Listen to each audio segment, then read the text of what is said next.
Boy. It's been a week. No shit. That Supreme Court. Fuck those people. Yeah. My headphones in, I guess, you guys. We're not going to talk too much about it, I think, just because, like all of us, I think it's really overwhelming. I know you and Kelly are working on reactivating Fated States. Wait. Welcome, everyone, to Fated Mates. I'm Sarah McLean. I read romance novels, and I write them. And I'm Jennifer Prokop, a romance reader and editor. And this week's episode is going to be about romance novels. So sorry for those of you who are really hoping for a big mad episode. We just don't. We're almost too mad, right? Too mad to get real mad, to perform mad. Yeah. But those of you who are new to the show, during the election in 2020, we did a bunch of phone banking. We pulled you guys together to phone bank, to write postcards, to be active. That is called Fated States. And there will be much more information about how we're going to get involved this year to protect reproductive rights in America and lots of other things too. Well, yeah, because one of the things that we are, I think everybody's seeing right now is like, it just feels like you're fighting on every front. But feeling like you're fighting on every front is really exhausting and overwhelming. So you have to pick a front that you feel like you can fight on. So, to all of you doing like big and little things. And so we are going to be talking about some of those over the next couple weeks. We're going to be talking about schools and libraries and book bans. We're going to be talking about reproductive rights. So, you don't have to do it all, but do something because it's going to make you feel better and it's going to make you feel like not all is lost, right? Right. Everybody pulling on a different thread ultimately unravels the whole thing. That is the tweet that I saw that I will link to in show notes that gives me a lot of hope. Right. So I spent much of the week just fighting the dress code in my daughter's school. So, yeah, you do what you can. You do what you can. And those, every victory is a victory. So we don't want you to think we aren't impacted by it or we don't care about it. We do, but we also felt like one really radical act of self-care, and Sarah and I have talked about this offline over and over again, is like, should we even be doing a romance novel podcast when everything is on fire? And you know what? Like, yes, because we deserve joy and happiness and to think about things we love too. That's what keeps you going. You cannot just like be down all the time. So we are going to have a regular interstitial with a regular topic that we love, that we just want you to remember that, right? Like, there's nothing frivolous about love. There is nothing untoward about thinking about things that bring you great joy, even in times of great crisis. Right. There is a page going up on the website this week. I believe it will be at fatedmates.net/Fated States. And that will have links to all of the old episodes we've done where we have been big mad, where we continue to be big mad. So that'll have the bodily autonomy episode, the Ruth Bader Ginsburg episode, the Elda Minger episode. We're putting some episodes in there that we think are important for right now that will really give you not only joy for talking about romance novels and listening to people talk about how romance novels have impacted them and been important and powerful change makers in their lives, but also will give you resources and tools and just a place to hear two people you hopefully like being mad. Right, exactly. So, well, and also to remind us all, right? Like, yeah, romance brings us joy, but romance does a lot of work. Right? Yeah. And these are episodes where we really dive into like, hey, what is some of the work that's being done here? I had this like great thought this week about the silver lining of all of this, which, as you know, Jen will tell you, we are, I'm always like, well, what's the silver lining? And I'm like, it makes Jen a little crazy. It's okay. The grumpy one and the sunshine one, right? That's right. That's who we are right now more than ever, right? But I was thinking about this because what I was thinking about is how you and I have talked so much on the podcast and off about how somehow in the wake of the election and Trump and everything, a pandemic, it felt like romance's response was softness, which is what a lot of people want out of their books right now. And it's not what you and I have wanted over the last couple of years, but we are two people and romance is vast, right? So, but I had this moment where I was like, oh, something's going to happen big in romance if Roe gets, if what happens with Roe is repealing. Yeah. And I think it is going to be kind of impossible for romance to stay super soft. Yeah, that's interesting. In the wake of this. Because I think that that's how, when we talk about like the birth of the genre, the kind of early days of the modern genre, it was on the backs of, the Equal Rights Act, the Roe in 1973. I mean, like all the discussion about Roe, the protesting about Roe, about, bodily autonomy in general and women in general. So I, for one, am eager to see how romance does the work in what's to come. We're already starting to see it. Joanna Shoup had that great thread about how the Gilded Age reflects like the way that the world is right now and how we have to look back and learn from the Gilded Age. And I think a lot of us in historicals are thinking about like, how are we going to talk about tinctures and tonics in the next? I think you're going to see the return of tinctures and tonics in romance, in historicals. Yeah. Well, I'm for it. But yeah, it's been a really hard week, I think, for a lot of us. And, I would just like to remind everybody that, there's lots of ways in which the state you live in is going to determine how you feel, right? But we, as people who care about this, can try and be in it together. And I think that's what's important. And I think that you can always trust Fated Mates we will do everything we can to amplify important stuff. Right now, there is an auction. If you are an author or somebody who has a service to provide or a product to provide, there is an auction being run by the Meet Cute Bookshop people to raise money for abortion activism and real people who need real abortions on the ground. We will put links to that in show notes. There will be a Fated Mates item in that auction. You can bid on a show. And let's just get things done. Yeah. All right. And some of the things we should get done are celebrities. Oh, Sarah. All right. You love this. You absolutely love this trope. I mean, I do too. The number of times we have been alone and Jen has been like, oh, you love a paparazzo. So much. Gosh. I really do. And I figured out why. All right. So I want to talk about why. There is a big button and I have a lot of things to say. I have a long list of things. Cue me like rolling out my list across the house. I love it. Here's my thing. I think Judith McNaught is the reason why I love a celebrity romance. Okay. I think I read Perfect when I was very young and impressionable. Me too.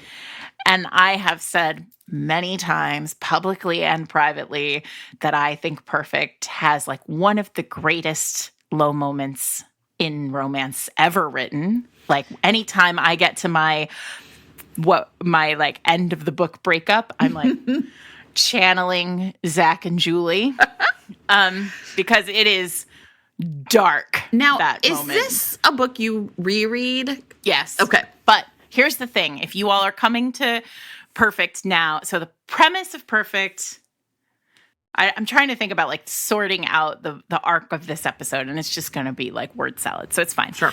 Okay. The premise of Perfect is this. The hero is like the greatest, the biggest movie star there is. So he's like, I don't know, a Hemsworth, like sure. Chris Hemsworth or like Chris Pine, maybe. Yeah. Chris, one of the Chris's. He's a Chris. But a good Chris. Not that Chris. bad Chris, but not the other bad Chris's. So, okay. And he's, Chris Pine is just better and better with age. Yeah. Mm-hmm. And now he wears all that white linen. And I'm like, I would totally join that cult. I don't know where it is, but where do I sign? I mean, Anyway. who is the Chris in Crazy Rich Asians? Is it Chris Pang? Is that his name? Okay, I don't know. Because I would just like to replace. Is that a Chris too? I would like to replace the bad Chris. Petition to replace the bad official petition. I think this is not just me. I think everybody. I'm so gonna moved. Just double check. Because that. Yeah, that's okay. Let's do it. All right, I'm gonna make sure I'm getting his name right, because if you're petitioning, it needs to be it's. Okay. Chris Pang. He should clearly be replacing the bad Chris. He's Fine. the new so Chris in the Chris's. There's the 4 Chris's are Pine, Hemsworth, Evans, and Pang. Done. I don't know what other there are no Chris other would there Chris's. be? It's anyway, so point is, he's a Chris, and he's a Chris who's married to another like an actress, and they are on a movie set, and he fires a gun and kills. The gun has been loaded with real bullets. Oh. And so, and their marriage is on the rocks. It's rocky, and everybody knew it. And so he is indicted and then convicted of murdering his wife. Right? Mm-hmm. I am slightly embarrassed to say that when that tragedy happened with Alec Baldwin, you were like, perfect. First thing that came to my mind was like, oh my God, it's a Judith McNaught novel. It's not appropriate, but it did come to my mind, so I'm just going to say it. And if it came to any of yours, I'm just going to say we're all on the same page. I just thought the same thing. I was like, oh yeah, like that Alec Baldwin thing.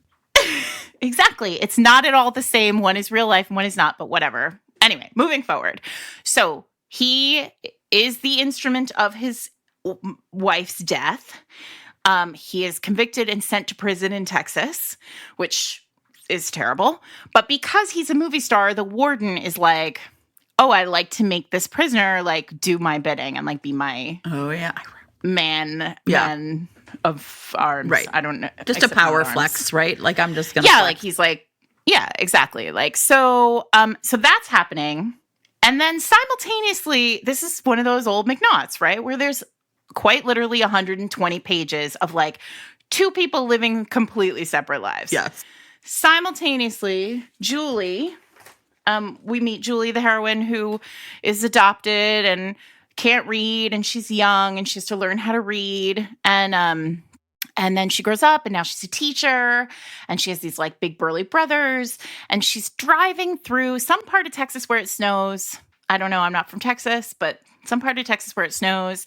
And there's a snowstorm, and she stops at a rest stop to like get food or whatever.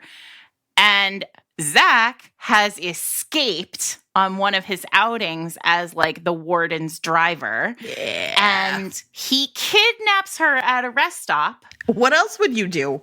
Puts her into her Jeep Grand Cherokee or whatever they are in, and drives her into mountains somewhere where there is also like to Colorado or somewhere. I don't understand honestly the geography here, and I don't care. But to the cabin, the mountain cabin owned by the couple from Paradise who are already together and living happily, right? So he's like in their mountain retreat, and he's kidnapped her to there. Yeah. And she's like, oh my God, you're a movie star who like my brothers were obsessed with, but you're also a killer. And of course, he's not a killer. He didn't do it on purpose. Right. And so they fall in love in this like forced proximity, snowed in. I mean, it has every single, it's celebrities, kidnapping, trope, like forced proximity, snowed in. And then like helicopters are flying all around, and he's going to get caught, and there's like a whole thing. And then he gets caught and he goes back to prison, but like everybody's working at this point to try to get him exonerated because like there's the bad guy from wherever. It doesn't matter. It's not important. It's just bananas. And it's such a big, huge book. Yeah. And then there's like a whole thing where he like is trying to escape. Like he's trying to get out of the country, and he's like, meet me and we'll get out of the country together. And then like he gets caught in the airport, like waiting for the jet. It's like a whole thing, very emotional. He thinks she's betrayed her. It's like the worst dark moment. And I'm not going to give it all away because it's so emotionally like devastating. But also the whole time he's like a big movie star. And so she's like, you know, yeah. Like he's possibly a killer, but he's also Chris Hemsworth, right? Like, so it's like, it's fine. I mean, I can understand Julie's concerns here. And also why Julie is like, all right, well, we're in this, you know. Might as well hit that. Anyway, look, there's a lot to say. I really would love to do a deep dive on this book because it's so insane and I love it so, so much. And also for fun, I'll just add that this is the book that Judith McNaught was so big at this point that she convinced her publisher, she was able to convince her publisher to like make a massive donation with the proceeds to this book to a National Literacy Foundation for Adult Literacy. And this book went out with a postcard inside the original editions to encourage readers to volunteer with their local adult literacy organizations amazing. To help teach adults women at this point to read. Wow. With data, with like really remarkable pieces of data on it, like percentages of, you know, adult literacy in America, and to really just like encourage readers to help other people. And I think there's something really powerful about that. I think particularly like right now, today, as I'm telling this story, I'm like, oh, look, like we do stand on the shoulders of activism in romance, books in all different ways. Yeah. I actually, fun fact, have an original People magazine ad for this book that has all this information in it. I'll try to find it and take a picture. And if I found it, we'll put it in show notes. Perfect. Or it's showing right now. Anyway, so that was perfect. So perfect installed my buttons, right? It sure did. Because there's also this whole piece where like, you know, they're watching a bunch of movies. Like she's super into Kevin Costner or something. Of course. And like, he's like, Kevin Costner is not as hot. And like, I love it. And then he's like complaining about all of Kevin Costner's roles. Like, it's very funny. That's and amazing. I really I like that. Like, here's what I like. I think movie stars, for me, in romance are the same as, like, the Duke, the billionaire, the vampire king, the, like, untouchable, powerful person who, like, a normal person, a normal girl can't even, could never dream of getting.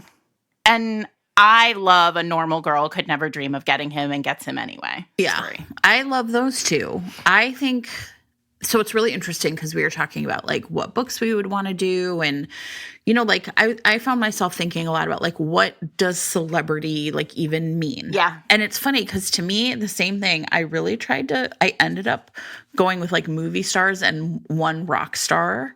Well, right. Because did we talk about this? Like I really isolated it to movie stars because I feel like rock stars are a different thing and sports figures are a different thing. Well, and that's why I was kind of like sports figures because I was like, well, like LeBron James is a celebrity at this point, right? I mean, and in 2022, it does feel that way. Like Harry Styles is like... Harry Styles just is bigger than a Chris. Is going on tour, by the way, everybody. And I'm kind of excited signed up for the American Express early tickets. And I signed up for them in Chicago, too, because I was like, where am I going to go? So cross your fingers. Yeah, I really want to go see Harry Styles. I'm fine with it. So, yeah, I was kind of like but it was funny because I did sort of stop at sports stars because I was like, well, we've done sports romance and it feels a little bit like it's different because it was kind of the same thing. And then we even talked about like historicals. And I was like, even in historicals, when someone's an actor, it's not really like celebrity as an idea does seem to be really rooted in something modern. It's very modern, right? Even though it's not modern at all. It's not modern at all, but I think part of the reason why is because like I was like, okay, what is this trope What does this trope have to kind of work?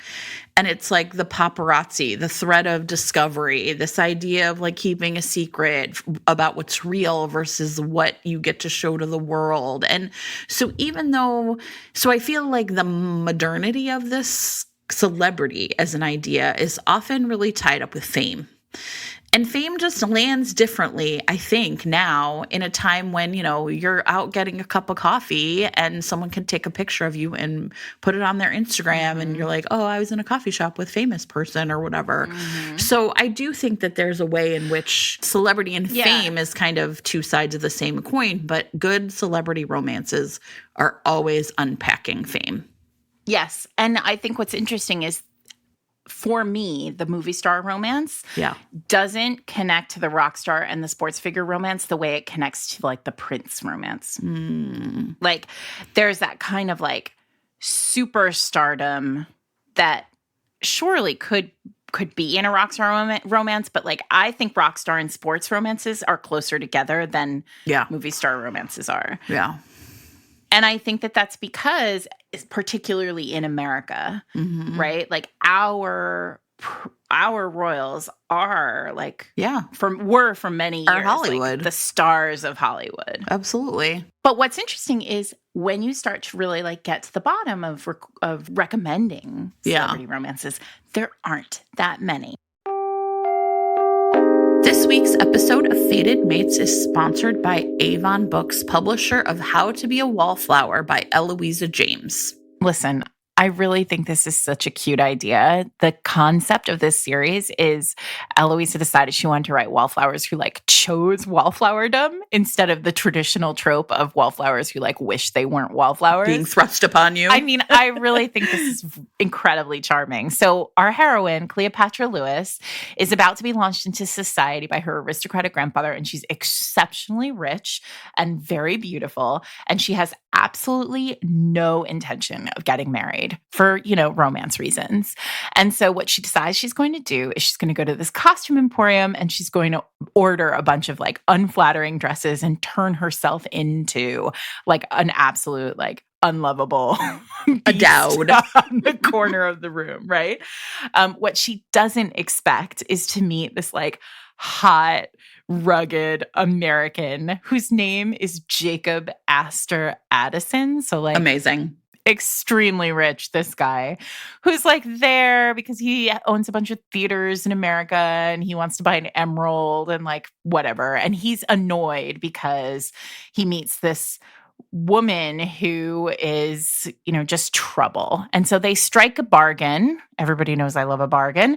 And they have to dress each other. Like she's going to make him into like a perfect dandy and he's going to make her into a perfect wallflower. And of course, I love it. Fall in love. I also really love a Regency with an American. So I think this is also super fun. Me too. Yeah, I think this will be great. And of course, they start out as friends, but when they discover that maybe there's something more there, what's going to happen next? You can find out by reading How to Be a Wallflower by Eloisa James. You can check out more about Eloisa at her website, eloisajames.com, or follow her on Instagram, Eloisa James Books. Thanks to Avon for sponsoring the episode.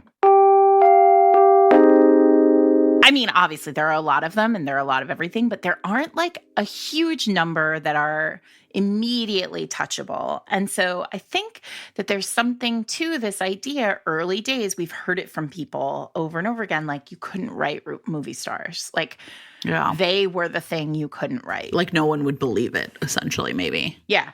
We've talked about this a lot. One of my like kind of go-to, like how am I going to do this, right, is I will Google like celebrity romance and then find the Goodreads list. And, there's a Goodreads list with 50 different pages of celebrity romances on them. But they're all mixed in. They are all mixed, right? And so it's like a lot of them are football. A lot of them are sports. A lot of them are rock stars, right? It does mean one of the things that I did realize, though, is like, we talk a lot about how authors have like a core story. It feels like really interesting to me how many authors I like are kind of drawn, like, right, like Kylie Scott or Kristen Callahan. Like once you have like your sort of rock star series, like you just see those people show up over and over again on on these lists, because there's like a way in which they're kind of constantly like exploring that idea of like, what does it mean to be normal? What does it mean to be famous? And so that was also kind of interesting, just how many people like, okay, I'm like, oh yeah, I read that. But it wasn't really what I was looking for necessarily. Exactly. Yeah. Well, because I think it's interesting, like those other books for me, like I love a paparazzi moment, right? And what I mean by that is I love the moment where the hero and heroine are either the hero is discovered like with another woman and there are like pictures all over and like the tabloids are like, oh, he's falling in love with this like other remarkable person, and like ordinary girl has to deal with it, right? Has to like come to terms with the fact that like she is beautiful and loved, and like, you know, she is all the things that a romance heroine should be. And he loves her for all of those things, right? Right. I love that moment. As an ordinary girl myself, I love that moment. I also love the moment where like they're kissing or whatever, and like the paparazzi take pictures, and then those pictures get everywhere, and the friend texts her and is like, "You're everywhere. You're on Paris. You're on Paris Hilton." Like, it's the best. Well, so let me talk about a rockstar one that I think I picked, even though it was Rockstar, which is Fake by Kylie Scott. This is not part of my all-time favorite, the Stage Dive series, although it is in the Stage Dive universe, because it's about an actor. I mean, so I guess he really isn't a rock star. He's an actor, but it's related to the Stage Dive universe because he essentially is photographed coming out of... Okay, if you remember in Lead, there's this Hollywood starlet named Liv that Jimmy is kind of dating. Well, she appears again in this book. She's married, but she and her husband are on a break, and she and Patrick essentially have a one-night stand. They were friends, and he like was kind of like, well, your marriage is over. Maybe this is my chance, and gets caught walking out of her house the next morning. And instead of it, and like the press goes nuts, like he's caught cheating and he's been cheating. All right. So it's like this big paparazzi explosion. Right. And so in order to kind of like fix his reputation, he asks this waitress named Nora. He has like an Italian restaurant he frequents like maybe once a month. He shows up, he's friends with the owner or something, and he asks Nora essentially like, I need a normal girlfriend to kind of, you know, fix my image in Hollywood. And so, you know, he basically hires her to like come live in his house, be his girlfriend. And, you know, she's going to have to lie to everybody because she can't tell anyone the truth. Once they know, the secret would be out. But it really plays into a lot of the celebrity stereotypes and tropes. But the one part I really loved is there's part where they have to be part of a photo shoot. So they both have on like designer formal wear, and they're like in a pool.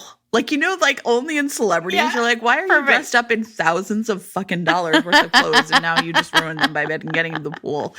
And so I really loved, one of the ways I thought this like was really smart about playing around with all that was, you know, that it had those scenes where you're like, what do celebrities think when they're in the pool in their tuxedo or whatever? Mm-hmm. But I also, so it was great. I really loved it. It's maybe a year old, and I had it on my Kindle and was like, oh, I should read this. I love Kylie Scott, and it's great. Yeah. Well, Kylie's great. I mean, she just is. She knows what we want. Yeah. It's interesting because I think that there is a piece of these books that I really love is like the normalcy piece, meaning like all the hero, and it's often the hero for me. Like my own personal itch is scratched when the hero is the like giant celebrity and the heroine is just like a normal person. But what I love about many of these books is this moment, the like moment of longing that the hero has for like just being normal. Yeah. Like, just being like not the like super celebrity that they have become. And all of the ones on my list, with the exception of Perfect, which is, you know, not about that because it's about did you kill your husband, your wife, are kind of about that kind of balance between, in order for a person who becomes a movie star to achieve like the highest level in their career, like they have to give up their normal life. And And that is a choice for the person who falls for them, which is why I think there are so few celebrities who are married to like ordinary people. Sure.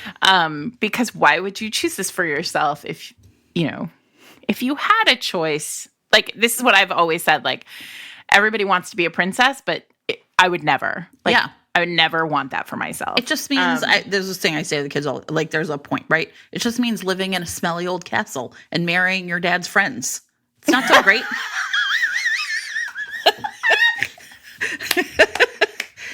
Marrying your dad's friends. I mean, that sounds kind of awful, right? So, like, here's one that's coming soon, which is Scandalized by Ivy Owens, which is coming at the end of August. Unfortunately, you guys, you have a little bit of time to wait. But this one is a one-night stand between so this is childhood friends who knew each other. He is the brother of her childhood best friend, who she is no longer really, like... Yeah, they moved away when she was, like, 12 or 13, right? And so, but he is, like, a huge star of like a K-drama. But she doesn't, when she sees him in an airport, she sees that like people are kind of like aware of who he is, but she doesn't put together who he is. Like, she doesn't realize that he's famous, like an international megastar. And he kind of realizes that she doesn't know it and she doesn't realize it about him, and so like he steals her in a lot of ways. Like, it's those stolen moments of normalcy, right? And so that's coming in August. And then my friend Louisa Edwards wrote a novella in the Naughty Brits anthology that I was in last summer, or 2 summers ago, I guess, called I love that one, Not a Bad Boy, which is basically like Tom Hardy, Sarah McLean fanfic. Thank you, Louisa. I love you for that. It's not available digitally right now, but I think it will be soon. But if you can get a copy of the print copy of Naughty Brits, or if you have it, this is one of the stories in Naughty Brits. And it's basically like they meet at a dog run and she knows who he is, but like, it's just that it's out of time because... Yeah, you're like just with your dogs, he's right? Just there with his dog. And it's like this very sweet romance where then like he woos her by getting her like special access to like the British Library collection. Like, I mean, so sweet. It is purely like my dream. And she's plus size and like a little uncomfortable with her body, which I totally get and love. And he's like a mega star and just gone for her from the jump. And that's what I want. That's the dream, right? The dream is you meet Tom Hardy in the dog run and he's like, it's always been you. Sure. And these dogs. I mean, yeah. It's terrific. It's great. I mean, look, I feel like everyone's read the Lucy Parker London Celebrity series, which is a theater book. It's about theater, right? So I wanted to talk about Act Like It, which is my favorite. It's her debut in the first one, which is when Lainey Graham and Richard, like, is sort of a younger actress in sort of this stage production, and Richard, I can't remember his last name, is, kind of older, but he is this like really amazing actor who's kind of been around for a long time, and he just like steals everybody's thunder. He like kind of appears on page and every eye goes to him. His stage presence is so magnetic, and kind of they get talked into essentially fake dating for the good of the production. This is a series that lots and lots of people love, and later books in the series deal with like makeup artists and, it kind of like in that whole like West End London theater kind of world.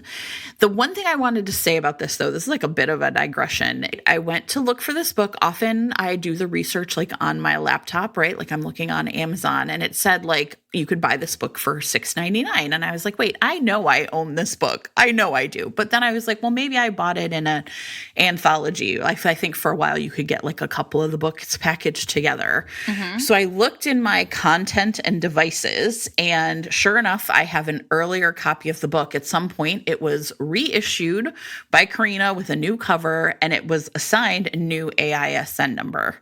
So the old book essentially is no longer for sale, and the new book, it looks like I would have to rebuy.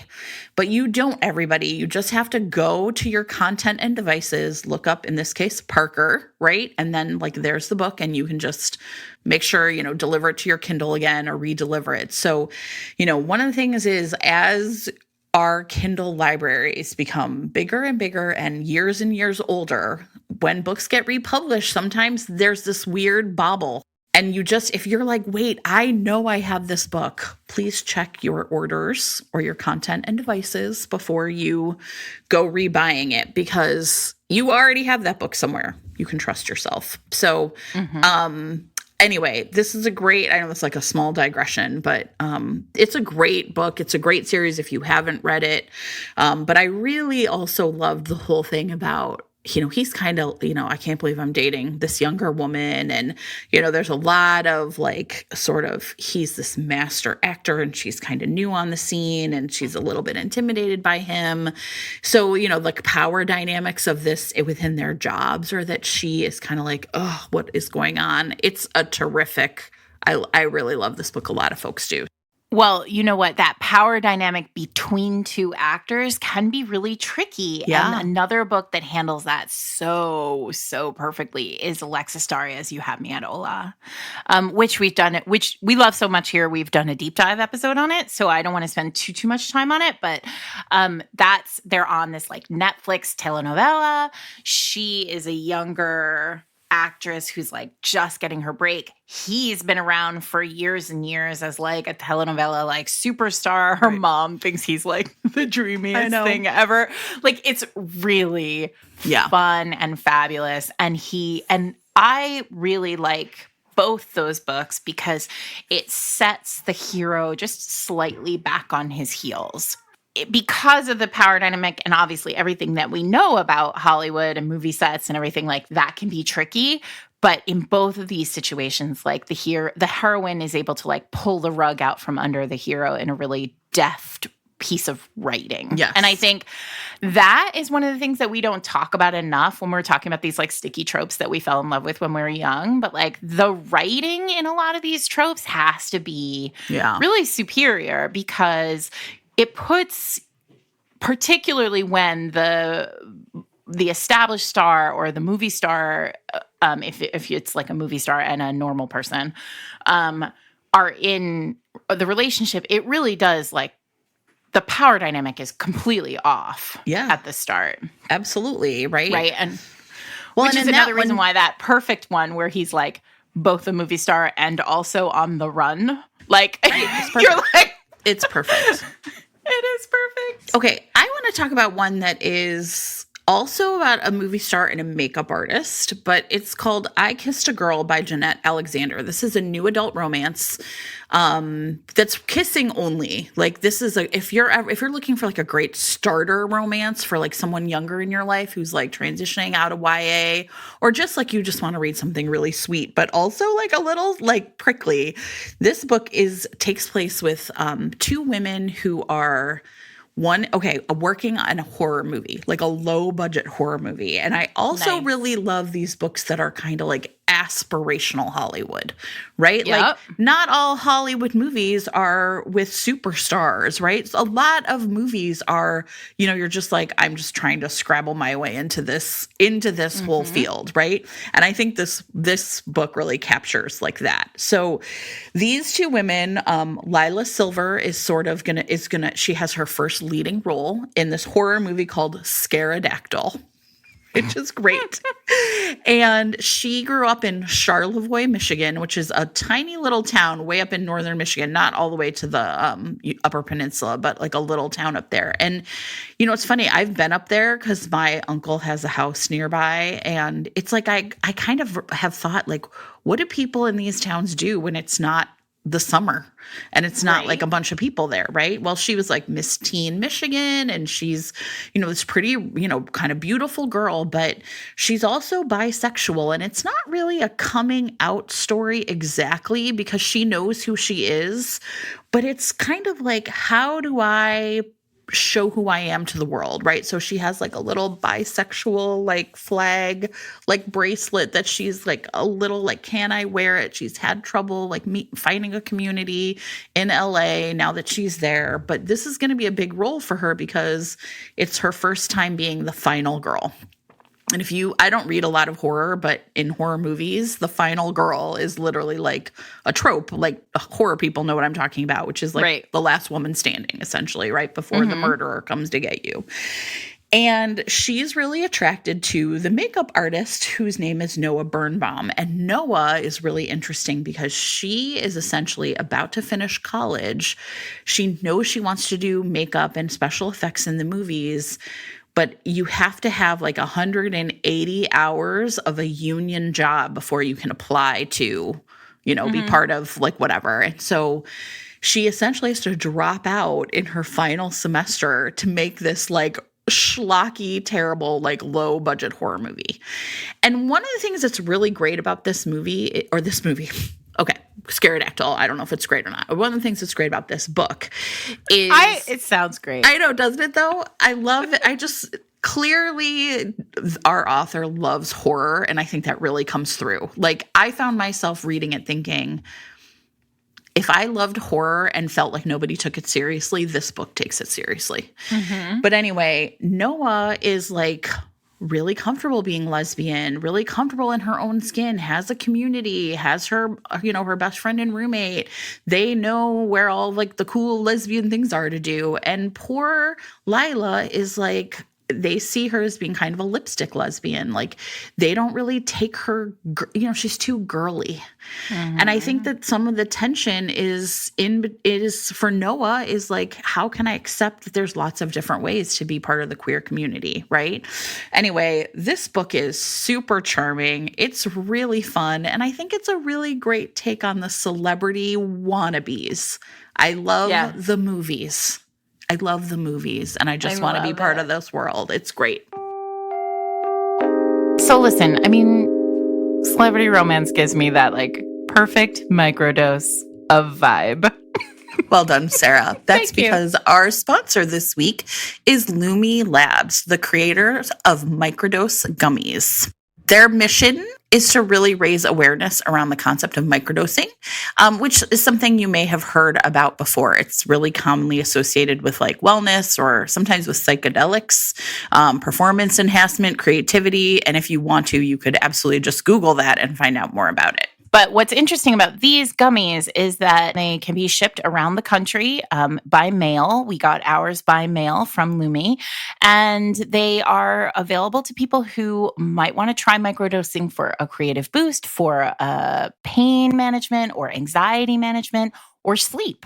Yeah, and as a matter of fact, everyone knows I'm a terrible insomniac, and the past couple nights, I thought I would just give it a shot at bedtime, and I actually have had a great night's sleep for 2 nights, so... And Eric wanted me to say that he's been taking them this week, and he's really found that they've given him a ton of help with focus. Microdose is available nationwide, and to learn more about microdosing THC, you can either just do a quick search online, or you can go to microdose.com and use the code FATEDMATES to get free shipping and 30% off your first order. Thanks so much to Lumi Labs for sponsoring the show. So my eyes went wide when you were like, I have an actor makeup artist one, because I also have an actor makeup artist one. So this is not a kisses only book. So this is the opposite. Even it out for us. Even it out.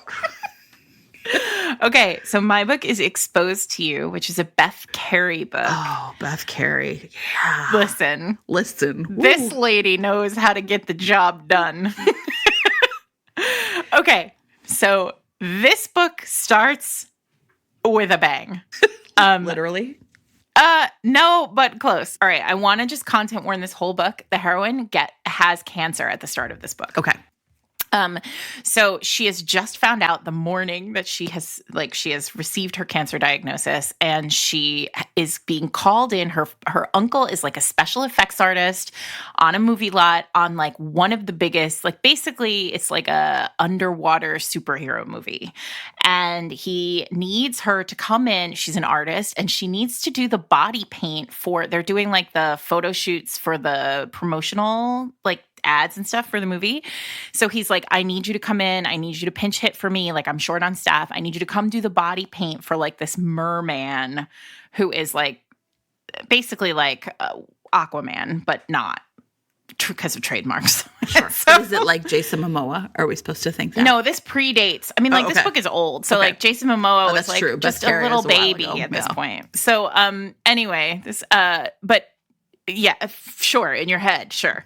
So she gets there and he's already wearing like a merman mask, like prosthetic over his face.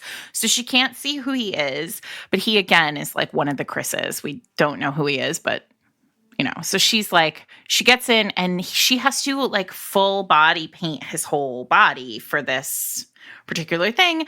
So, and while she's doing it, she's like kind of consumed with like, obviously her diagnosis. And she's basically like, I'm going to throw caution to the wind here. And somehow, and believably, she ends up not only giving him full body paint, but also a blowjob. Sure.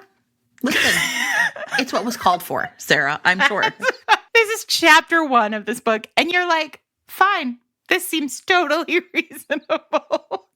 So he's like, oh my God, this is and it's of course the greatest blowjob of his life. Obviously. And then like she goes off for 14 months to Chicago to get treatment for her cancer. Cut to like that goes by in like a couple chapters, and he is now in Chicago for the opening of this movie for reasons unknown. Lake Michigan is the reason, Sarah. Doesn't matter. So there they are in Chicago, and she goes to them like they meet again, and she didn't realize because he was wearing like face thing mask that basically he was, blowjob guy worth. But he of course sees her and is like, oh my God, it's her. Like, oh my God. And then it's off to the races from there. It's so blazing hot. She obviously like is in a real like emotional place where like she's very like consumed with doubt on a number of levels, like both because of what she's been through, like she's had this like traumatic health experience, but also she has this level of doubt that is like, he is the biggest movie star of our time. He is, Aquaman, and I am like me. Right. And look, I'm working through it with my therapist that like I am me and he is amazing is like obviously a big kink with me and like it's fine. But like it's a fun book.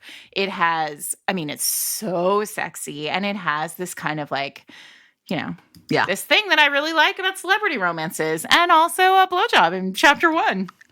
Perfect. And painting a fish man, and it's so weird, but I love it. I love anything where you get to really like know all that. The insider stuff is always what I think is really fun for sure. Yeah. I do not know about the Chicago rep, though. I want to flag that for the Chicagoans in the group. It's fine. Have you read The Stand-In by Lily Chu? No. Okay. Should I? Yeah. So this is like one of those books that caught my eye. First of all, it started off as an Audible original, and it was narrated by Philippa Sue, who is the original cast of Hamilton. Right? That name sounds familiar. Perfect. So you sort of see that and you're kind of like, I know this is maybe not fair, but I'm like, wow, this book must be great. If Philippa Sue was like, yes, I will read this book, right? And so it wasn't even available, I think, as a book you could read with your eyes until pretty recently. So and it has a super cute book you could read with your eyes. Like the old-fashioned way, a book you could read with your eyes. It has a really cute cover that I think really illustrates what's going on. So what happens is it's all heroine only point of view, and her name is Gracie. And, she's starting off, it's like she's in a tough place. Her boss is like sexually harassing her, but not to the point where there's any evidence. So she's just sort of like gotten herself together to go see a lawyer who's like, well, you need evidence. And there isn't any because this guy's kind of too smart for that. Her mom is suffering from Alzheimer's and she's kind of solely responsible for getting her mom into, she has her in one place, but she would really love to get her into another one. So, she's really carrying a lot of burdens at the beginning of the book. And what happens is she's at her favorite coffee shop, and like a paparazzo takes a picture of her, and is like, oh, brand muffins now. And she's like, what in the hell is going on? And she just cannot understand what it is. And so she kind of runs out and just goes back to her life, and, it just cannot, it's like, whatever, it's just this weird thing. Well, she's walking home one day, and this luxury SUV pulls up, and inside are essentially the two, China's best known actor and actress. So this is Wei Fong Li as the woman, and Sam Yao. And these are unreally beautiful people, right? And they're kind of get in. And she's like, what? And why? Why? She takes a few steps back. Why would I do this? And it turns out that Wei Fong Li is in town in Toronto to do a play, but she is exhausted, and she's supposed to do all this celebritying stuff. And Lily that's the author. Gracie is could be her doppelganger. And so when this photographer took the picture, it's because they thought she was Wei Fong Li. Yeah. And so Wei Fong Li is I've got a great idea. I would like to hire you to essentially gallivant around town with Sam, this Chris Pang lookalike. This hot dude, yeah. Right? And, he's just so gorgeous, because I just am too tired to do it. And so Gracie is kind of no, this is not something that happens to real people. But then her terrible boss fires her, and she knows she needs the money in case her mom can be moved to a better place. So she agrees to this. And Sam is essentially the one who kind of ferries her about town, but they have this real enemies to lovers vibe. And it's just, I think, again, it's what I loved about it is Gracie's inner monologue is very much I kind of always thought I looked like her, but how you never want to admit, that I think I look like this beautiful person. And, her proximity to fame then, and to the clothes, and there's this really funny part where she's showing them she's been practicing walking like Wei Fong Li to show, I can do it. And they're it's all wrong. And it turns out it's because she's doing mirror images. She's watching videos and then waving with the left hand instead of the right. Right?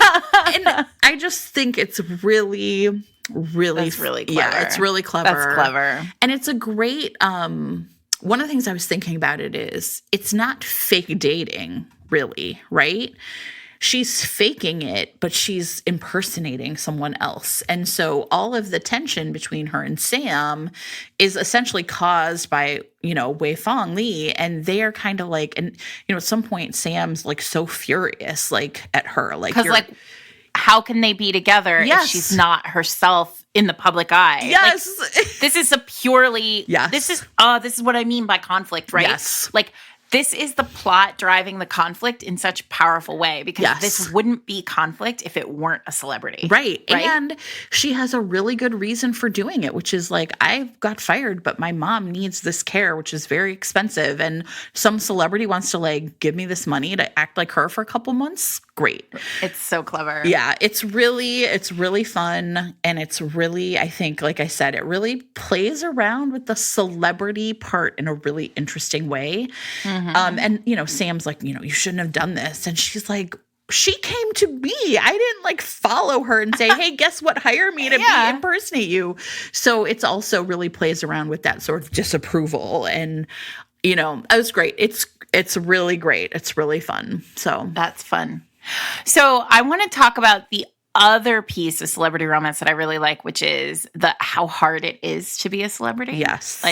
Which Yeah. I mean, I've sort of touched on with like the paparazzi, but also like the way that you have to hold yourself. And this is sort of similar, right? Where the way you have to hold yourself publicly all the time, like the barriers that you have to put up and the world that you have to build for yourself, that isn't really authentic until you find somebody to love, right? Right. Who knows you, who loves you and can see through it all.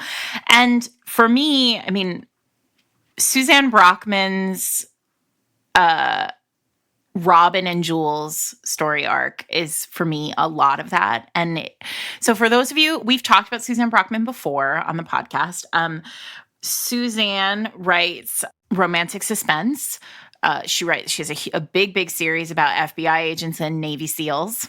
And the SEAL team is really a Brockman, yes, an A+ Brockman creation, right? In romance. And throughout this particular series, the Troubleshooters series, there is a secondary romance with the characters Robin and Jules. Jules is an FBI agent who is gay, and Robin is a movie star. And they meet over the course of, well, they don't meet over the course of the books. They know each other. Robin is, again, like a superstar, like just about to break into, at the beginning, it's like he's just breaking into being like a household name. And it comes with, and he's an alcoholic. Like there's a lot of packed into him as a celebrity, as like he's really bearing the brunt of this kind of like high life where he has to be constantly on all the time, where he's like self-medicating because he can't do anything. He can't live a life beyond the public eye if he wants what he wants, which is like to be a movie star, like a big star. And so we see him, the first book that they're in other Troubleshooters book, but their romance is told as a secondary love story in Force of Nature. And Suzanne has this wonderful story on her website, which we'll link to, where she talks about how like she hadn't intended to give them the romance there. She had received letters about them and she really wanted to write their book, but she was fighting with her publisher because of, the time. And so she hadn't intended to do it there. She had intended to keep it going for another few books. But there's a particular moment in a hotel room in this book where like hotel rooms, they just can't, she couldn't keep them apart. And she tells the story online, and I'm not going to do it justice, so I won't try. But she tells the story on her website of like basically pulling both the characters aside and being like, "Look, this isn't your time," and them both being like, "Fuck off, it is our time."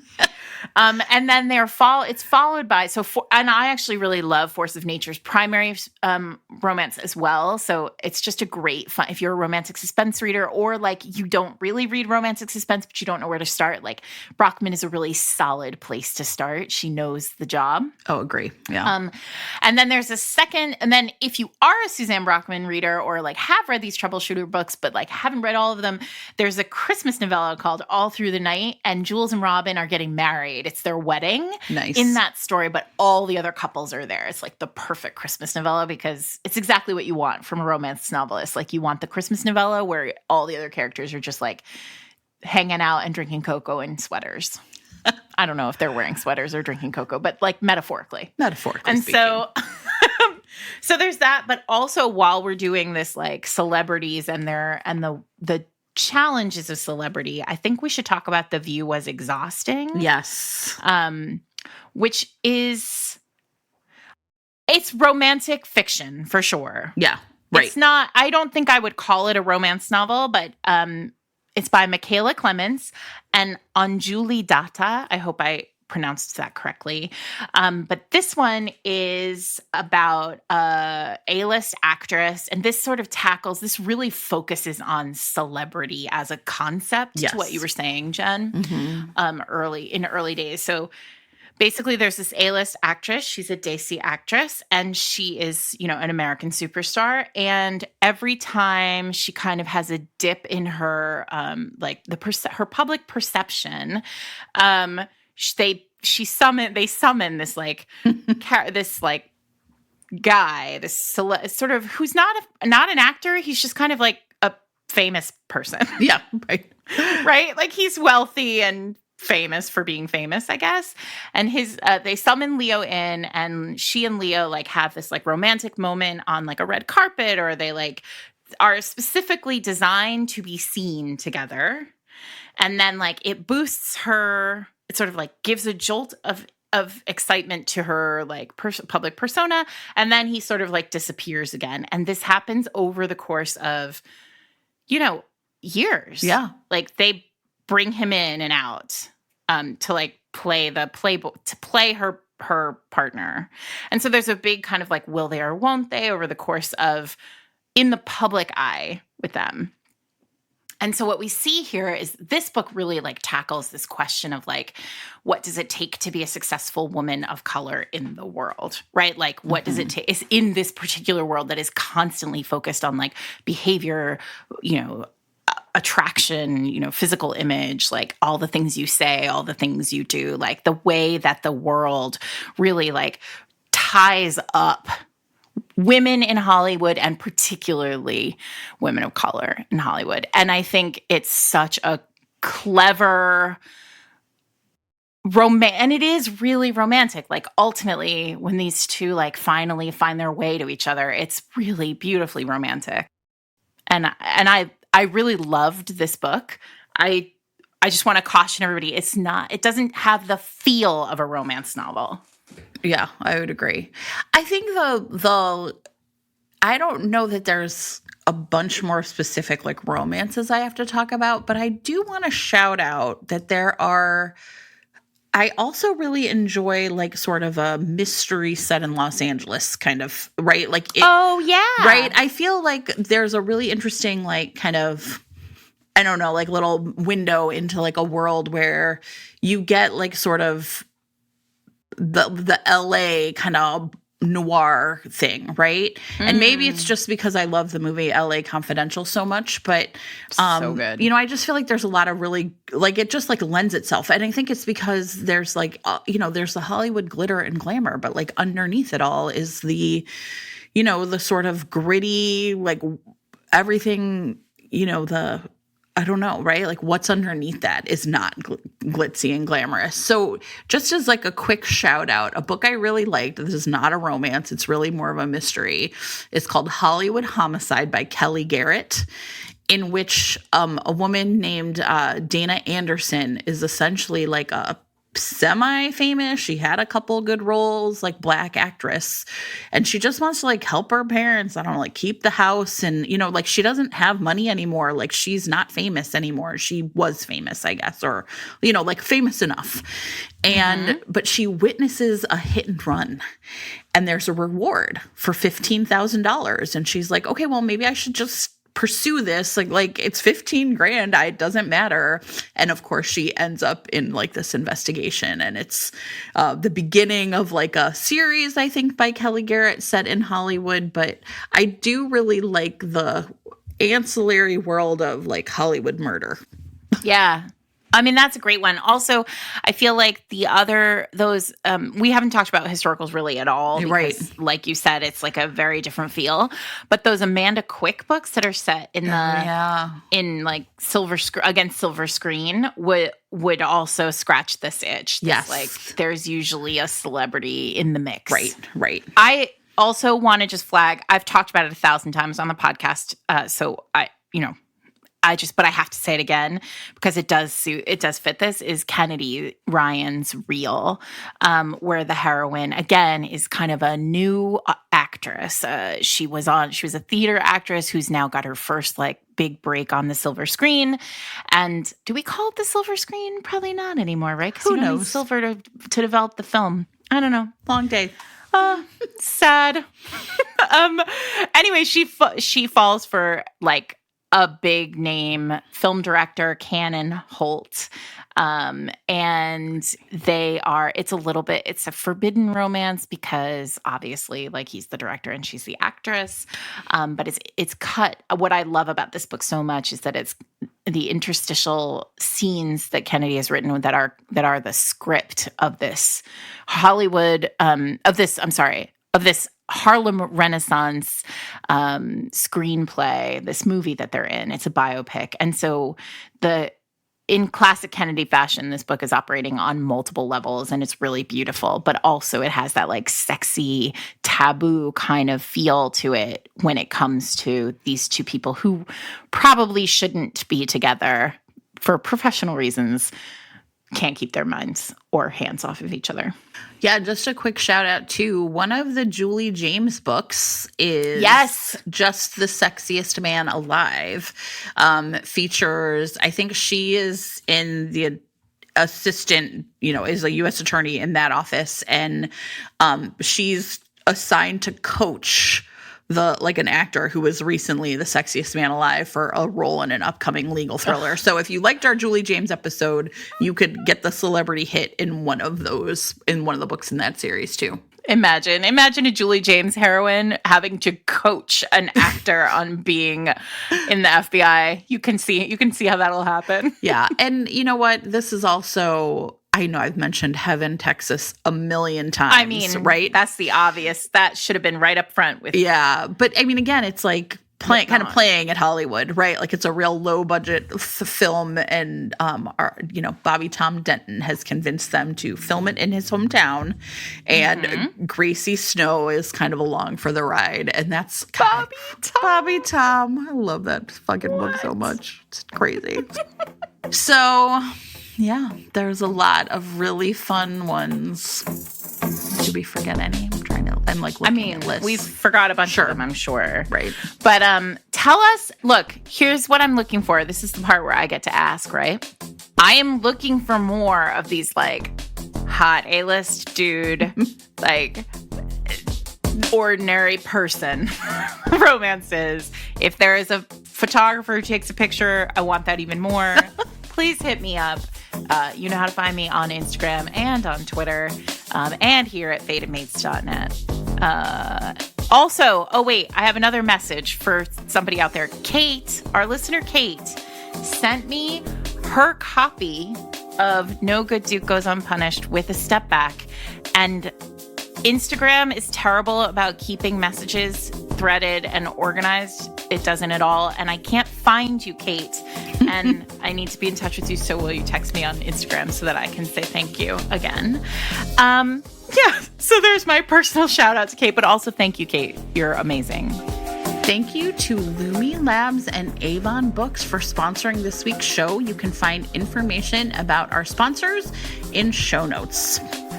You can find us at fatedmates.net. You can find us on Instagram at fatedmatespod, on Twitter at fatedmates, or all the time at our own handles, which are Sarah McLean and Jen Reads Romance. We hope that you get to bang a celebrity this week, but if you can't, maybe just read one of these books. Yeah, you could just read one of these books. But if you did, let us know who. No pressure. We totally keep that secret, everybody. We just share it with each other. That's it. Obviously. Have a great week, everyone.